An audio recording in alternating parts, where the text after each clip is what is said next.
Eu não falei para vocês que eu chegava logo? Estou aqui de novo, bichão. Então vamos lá. Antiliberalismo, né, é a favor do controle do Estado na economia. Único partido, ou seja, nesse modelo não existe democracia. Só existe um partido político, certo? Toda oposição ao partido deve ser combatido. Combatido com violência, combatido com morte, com perseguição, certo? É uma ditadura mesmo, entendeu?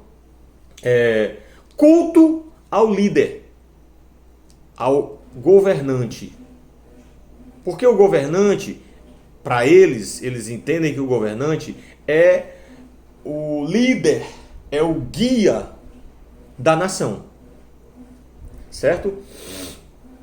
E aí, como é que vai ser esse culto ao líder? Eles vão ter um trabalho de propaganda e educação muito forte, certo? O Estado vai usar os meios de comunicação e a escola, né, para grandes espetáculos para exaltar o governo. Então, a imprensa e a escola vai trabalhar em função do líder, que no caso na Alemanha era Adolf Hitler, no caso na Itália era Benito Mussolini, certo? Racismo não podia faltar nesse modelo de governo, racismo, certo? E expansionismo territorial, que nós chamamos de imperialismo, né? É o que eles diziam, a conquista do espaço vital. O que é o espaço vital? A Alemanha não queria ser somente aquilo, a Alemanha queria se expandir pela Europa. Na verdade, Hitler ele conseguiu conquistar quase toda a Europa. Dominar, na verdade, quase toda a Europa. Certo? Alguns países ele não conseguiu, mas boa parte da Europa ele conseguiu dominar, inclusive França. Certo? Então vamos continuar aqui. Gente, quais as causas para o surgimento desses governos totalitários? Como eu disse para vocês, pivô foi a Primeira Guerra Mundial. Por quê? Após a Primeira Guerra Mundial, a Europa entrou numa crise muito grande, certo? Na verdade, após as duas guerras.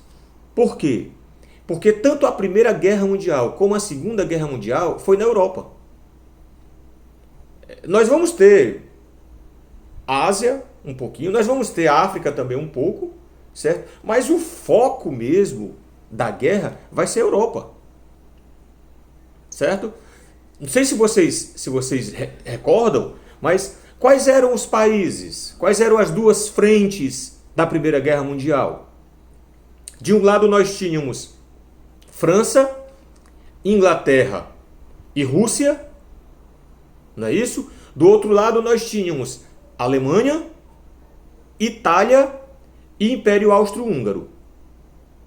Esses 6 países são países europeus. Certo? Então, veja só, a guerra foi na Europa. E uma guerra, gente, ela quando acaba, ela deixa um rastro de miséria, sabe, de crise econômica gigantesca. Né? E não foi diferente. Então a Europa entrou numa crise terrível após a guerra. E aí a gente vai ter essas crises econômicas que vão surgir na Europa após a guerra, ela vai ser, o forte dela vai ser em 1929 com a quebra da Bolsa de Valores, que a gente já viu também em sala de aula, a quebra da Bolsa de Valores. 1929 vai ser marcado a Grande Depressão, que é o que muitos historiadores falam desse período. Foi a Grande Depressão. E essa crise econômica, ela afeta os Estados Unidos, mas obviamente ela vai afetar a Europa, porque a Europa já vinha em crise por causa da guerra. Né? Bom, os Estados Unidos, ele vai sair da Primeira Guerra Mundial, quero que vocês lembrem disso, ele vai sair da Primeira Guerra Mundial como a maior potência econômica do mundo, certo? É importante que vocês lembrem dos detalhes que nós falamos já em outras aulas. Por que que os Estados Unidos vai sair da Primeira Guerra como a maior potência econômica do mundo? Porque os Estados Unidos, durante toda a guerra, os Estados Unidos, na verdade, se aproveitou da Primeira Guerra Mundial para fortalecer a indústria bélica. Os Estados Unidos vendeu arma, equipamento, mantimento para os países que estavam na guerra, né, até 1917. Os Estados Unidos só vai entrar na Primeira Guerra Mundial em 1917, quando a Rússia sai da guerra. Ok? E a guerra vai acabar em 1918. Então os Estados Unidos vai lutar um ano de guerra, ou menos de um ano de guerra só. Durante todo o restante, a guerra começou em 1914. Agora vocês imaginam, de 1914 até 1917 são 3 anos. Certo? 4 anos, aliás. Então, ó, de 1914 a 1917, os Estados Unidos vendeu arma, vendeu equipamento para a guerra. Né? Então ele vai sair da guerra fortalecido economicamente. Ok? E o estilo de vida da sociedade americana mudou. Eu estou me referindo após a guerra. Certo? O estilo de vida do povo americano mudou. Eles acreditavam que eles estavam vivendo um período fantástico. E ora, se eu tenho dinheiro, o que é que eu vou fazer? Vou consumir. Então, o governo americano incentivou o povo americano a comprar. Através das propagandas, né? A vida... O belo momento da vida deles, para eles, era aquele. Né?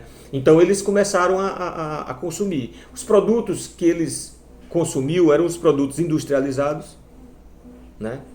Que era carros, rádio, geladeira, né? E tantos outros produtos eletrodomésticos de um modo geral.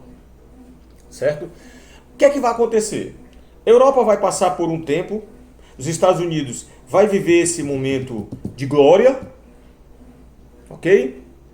Depois da Primeira Guerra, vai viver esse momento de glória, né? O povo americano vai se esbaldar neste momento de glória. E olha, gente, é um perigo muito grande, né? Meu pai dizia que pobre